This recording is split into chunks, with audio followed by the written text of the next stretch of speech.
आज के वीडियो में मैं आप लोगों को स्पर्श पीपीओ के बारे में कुछ जानकारी साझा करूंगा। इससे पहले भी मैं कई बार स्पर्श पीपीओ की डिटेल आप लोगों को बता चुका हूं, परंतु बार बार आप लोगों के द्वारा पुनः डिमांड की जाती है, जिसको लेकर के मैंने आज ये वीडियो पुनः बनाना निश्चित किया है। आज के वीडियो में जो जानकारी दी जाएगी वो आप सभी के लिए बहुत महत्वपूर्ण है, खास करके जिनका माइग्रेशन स्पर्श में हो गया है।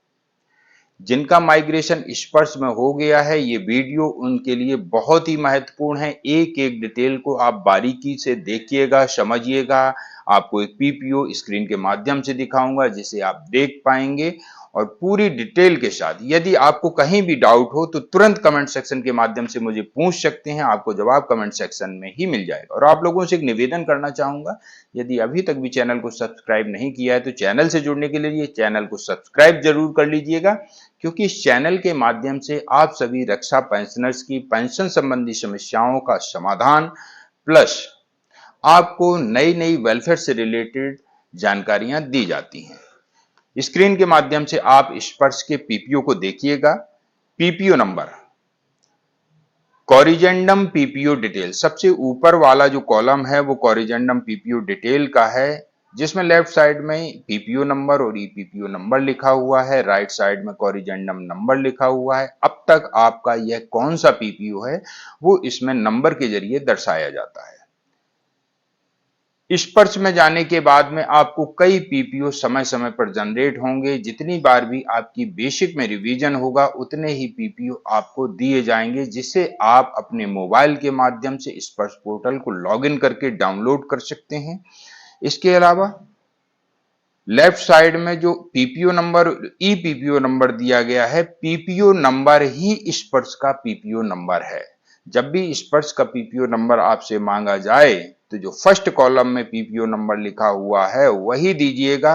कई सैनिक भाई गलती कर देते हैं और ई पीपीओ नंबर दे देते हैं। ई पीपीओ नंबर आपका स्पर्श का पीपीओ नंबर नहीं है। स्पर्श का पीपीओ नंबर पहली लाइन में जो लिखा हुआ है वही है, जिसे पीपीओ नंबर कहा जाता है। नेक्स्ट कॉलम है सर्विस डिटेल का। लेफ्ट साइड में आप देखेंगे बहुत सारी कॉलम है, रेजिमेंटल नंबर, रैंक, ग्रुप। आप जिस रैंक से रिटायर्ड हुए हैं वो यहाँ पर आपकी रैंक को दर्शाया गया है, किस ग्रुप से हैं, एक्स ग्रुप से हैं या वाई ग्रुप से हैं। अधिकतर सैनिक भाई, यानी कि ये कहें कि लगभग 99% सैनिक भाई वाई ग्रुप से ही आते हैं। कुछ एक ट्रेडों को छोड़ करके सभी को वाई ग्रुप में कर दिया गया है। पहले की तरह A B C D E F G इस प्रकार के ग्रुप अब बंद कर दिए गए हैं। एक्स वाई जेड ये भी बंद कर दिया गया है। सिर्फ दो ही ग्रुप रखे गए हैं, एक्स और वाई। आप किस ग्रुप में हैं आपके पीपीओ में ये स्पष्ट लिखा होगा। इसके बाद में रिकॉर्ड ऑफिस, आपका रिकॉर्ड ऑफिस क्या था वो भी यहां पर लिखा हुआ है। नॉन क्वालिफाइंग सर्विस और net qualifying service. Non qualifying service वो सर्विस होती है जिसे आपने, जैसे सेवा के दौरान आपने मिलिट्री हॉस्पिटल में कुछ समय व्यतीत किया है, 6 महीने 1 साल, तो वो नॉन क्वालिफाइंग सर्विस के जरिए दर्शाया जाता है। नेट क्वालिफाइंग सर्विस आपने जितनी ऑन ग्राउंड ड्यूटी की है, ऑन ग्राउंड सर्विस की है, वो आपको नेट क्वालिफाइंग सर्विस के जरिए दर्शाया जाता है। इसके अलावा डिसिप्लिनरी एक्शन, यदि आप सेवा के दौरान, यदि आपकी सेवा के दौरान आपके खिलाफ कोई डिसिप्लिनरी एक्शन लिया गया है तो यहां पर मेंशन होगा, अन्यथा नहीं होगा। इसके बाद में लोडिंग इन एज, आपकी एज कितनी है वो यहां पर लिखी रहती है। डे, आप राइट साइड में देखिएगा डेट ऑफ एनरोलमेंट। यदि आपको याद नहीं है कि डेट ऑफ एनरोलमेंट मेरी क्या है तो राइट साइड के कॉलम में सबसे ऊपर आप सर्विस डिटेल के कॉलम में देख सकते हैं। डेट ऑफ एनरोलमेंट लिखा हुआ है, डेट ऑफ डिस्चार्ज, ट्रेड आपका क्या है वो भी मेंशन किया हुआ है, नेम आपका लिखा हुआ है, फॉर्मर सर्विस आपकी कितनी सर्विस है वो भी लिखा हुआ है, farmer service, clause of discharge. कई सैनिक भाइयों से ये कई बार प्रश्न किया जाता है या कई फॉर्म भरते समय भी ये डिमांड की जाती है कि क्लॉज ऑफ डिस्चार्ज लिखिए, तो उन्हें पता नहीं होता है कि क्लॉज ऑफ डिस्चार्ज कहते किसको हैं। इस पीपीओ में उसे स्पष्ट तरीके से दर्शाया जाता है। यदि आप एट ऑन रिक्वेस्ट है, प्रीमेचर रिटायर्ड हुए हैं तो लिखा होगा एट ऑन रिक्वेस्ट। यदि आप सर्विस पूरी करके रिटायर्ड हुए हैं तो लिखा होगा ऑन कंप्लीशन ऑफ टेन्योर। यदि किसी अन्य मेडिकली कारण से आप डिस्चार्ज हुए हैं तो वो भी यहां पर मेंशन होता है। किसी का इनवैलिड पेंशन के नाम से मेंशन होता है, किसी का किसी नाम से। कम्यूटेशन रिकमेंडेड, यदि आपने कम्यूटेशन लिया है तो यस लिखा होगा, अन्यथा नो लिखा होगा। इसके बाद में नेक्स्ट कॉलम आता है personal detail. Date of birth आपकी लिखी है, आधार नंबर लिखा हुआ है, मोबाइल नंबर और कम्युनिकेशन परसेंटेज, एड्रेस। इसमें सबसे अधिक महत्वपूर्ण है आपकी date of birth. Date of birth को आप चेक करिएगा, अपने आधार कार्ड को चेक करिएगा, अपने मोबाइल नंबर को चेक करिएगा। अगर मोबाइल नंबर सही नहीं है तो आप तक स्पर्श के द्वारा भेजे गए मैसेज आपको प्राप्त नहीं हो सकेंगे। कम्यूटेशन परसेंटेज ये कोई महत्व इतना नहीं रखता है, लेकिन जो मैंने आपको ऊपर बात बताई है इसे जरूर गौर कर लीजिएगा। एड्रेस, आपका एड्रेस बहुत ही महत्वपूर्ण है, एक भी स्पेलिंग की त्रुटि नहीं होनी चाहिए। जो भी आपकी सर्विस डॉक्यूमेंटों में है, जो भी आपके आधार और पैन कार्ड में है, वही एड्रेस सेम इसमें भी होना चाहिए। अन्यथा आने वाले दिनों में आपका कोई पत्र आपको सही जगह पे रिसीव नहीं हो पाएगा। राइट साइड में नेशनलिटी, पैन कार्ड, ईमेल इत्यादि लिखा हुआ है। अच्छा होगा कि सभी सैनिक भाई अपनी अपनी ईमेल को स्पर्श पोर्टल में दर्ज करवा दें, ताकि आपको सभी जानकारियां आपको समय पर मिलते रहें। देखिए होता क्या है, मोबाइल नंबर समय के साथ साथ हमारे सैनिक भाई बदलते रहते हैं, खो जाता है या कई और कारण हो जाते हैं। मोबाइल नंबर बदलते रहते हैं, परंतु जो ईमेल आईडी है, आप कोई सा भी मोबाइल नंबर यूज करेंगे, आप कोई सा भी मोबाइल यूज करेंगे, परंतु आपका ईमेल वही रहेगा। इसलिए ईमेल आईडी आप स्पर्श पोर्टल पर जरूर डलवा दीजिएगा, ताकि आपको सही समय पर सही सूचना प्राप्त हो सके। मैसेज के जरिए आपको उतनी सारी जानकारी नहीं मिल पाती है जो कि ईमेल के द्वारा मिल जाती है। इसके अलावा नेक्स्ट कॉलम है पे डिटेल का। इसके अलावा नोशनल पे डिटेल्स जो कॉलम दिया हुआ है, फर्स्ट कॉलम है पे लेवल। पे लेवल आपका कितना है, 05 लिखा हुआ है। इसमें मिलिट्री सर्विस पे आपकी कितनी है, 5200 लिखी हुई है। क्लासिफिकेशन अलाउंस कितना है, इसमें 300 लिखा हुआ है। किसी का 425 होता है, किसी का 625 होता है, इस प्रकार से लिखा होता है। पे इन पे मैट्रिक्स राइट साइड में लिखा हुआ है, जो कि आपकी बेसिक पे है, एक्स ग्रुप पे, लास्ट एमोलमेंट ड्रॉन है, आपने कितना लिया था। लास्ट एमोलमेंट ड्रॉन मतलब बेसिक पे प्लस मिलिट्री सर्विस पे प्लस क्लास पे, ये लास्ट एमोलमेंट ड्रॉन हो गया। डिमांड डिटेल में RDR demand, non RDR demand, motor car advance mode over issue of पे एंड अलाउंसेस, ये सब लिखा हुआ है। नेक्स्ट कॉलम है स्पाउस डिटेल, जो कि बहुत ही महत्वपूर्ण है। पूर्व सैनिक की डेथ होने के बाद उसके स्पाउस को, उसकी पत्नी को जो पेंशन मिलती है, यदि आपकी इसमें डिटेल सही नहीं है सर्विस रिकॉर्ड में, तो ये पेंशन मिलने में उतनी ही मुश्किलें आती हैं।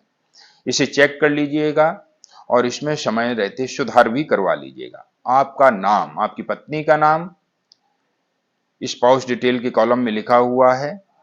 क्या ये आपकी पत्नी का नाम आपके सर्विस रिकॉर्ड के मुताबिक ही इस पीपीओ में लिखा है, आपके आधार कार्ड के मुताबिक इस पीपीओ में लिखा है, आपके पैन कार्ड के मुताबिक इस पीपीओ में लिखा है? यदि हाँ सही है तो आपको चिंता करने की आवश्यकता नहीं। इसके अलावा डेट ऑफ बर्थ का भी मिलान आप कर लीजिएगा अपने सर्विस रिकॉर्ड से प्लस अपने आधार और पैन कार्ड से।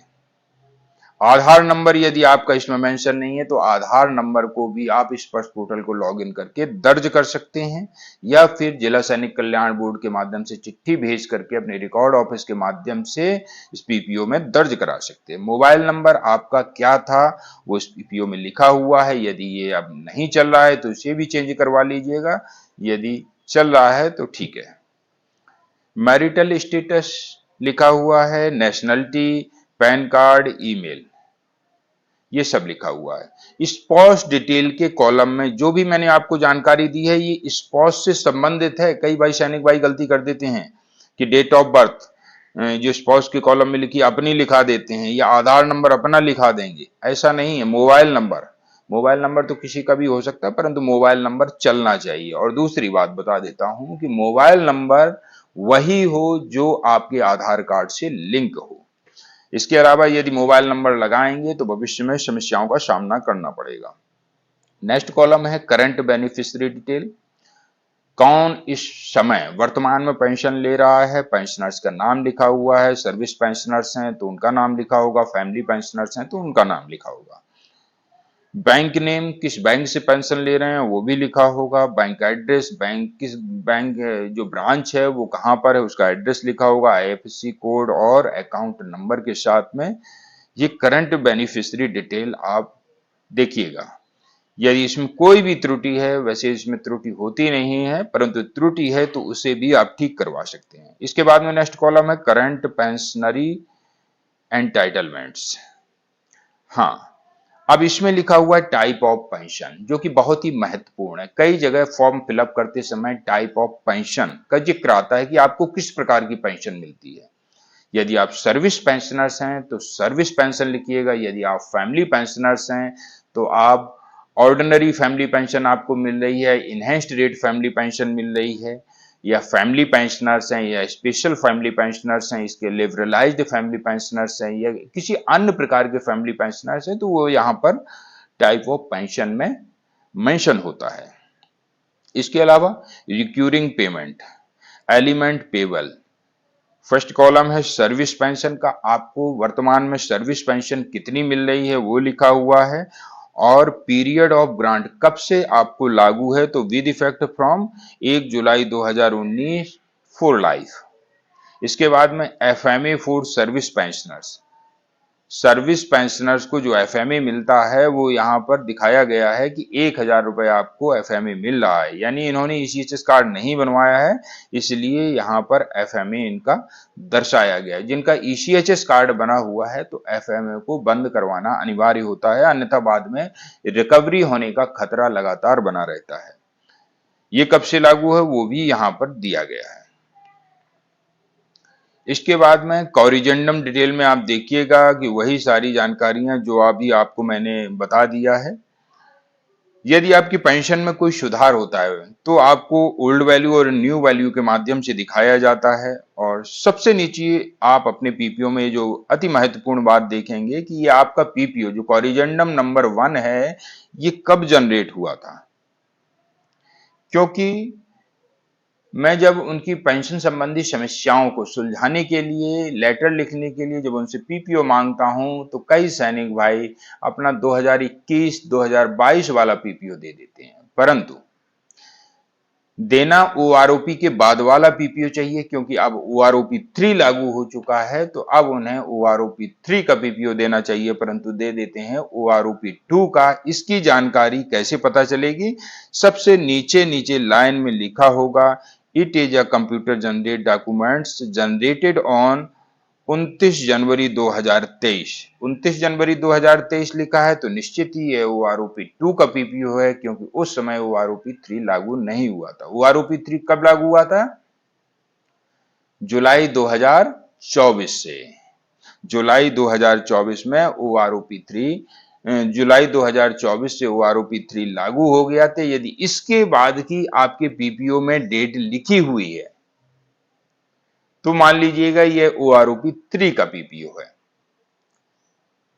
इसके अलावा आपको पेंशन संबंधी या पीपीओ से रिलेटेड कोई भी डाउट है तो आप मुझे कमेंट सेक्शन के माध्यम से बता सकते हैं, आपको वहीं पर जवाब दे दिया जाएगा। और किसी भी प्रकार की पेंशन संबंधी समस्या है, थक हार करके घर बैठ चुके हैं, आशा निराशा में बदल चुकी है, तो हताश मत होइएगा, एक बार और प्रयास करिएगा, आपको निश्चित ही सफलता मिलेगी। अगले वीडियो में ऐसे ही नई जानकारी के साथ फिर मिलूंगा। और हाँ, आप लोगों से एक निवेदन करूंगा, यदि जानकारी अच्छी लगी हो तो इसे अन्य सैनिक भाइयों तक भी शेयर कर दीजिएगा। धन्यवाद। अगले वीडियो में फिर मिलूंगा। जय हिंद, जय भारत।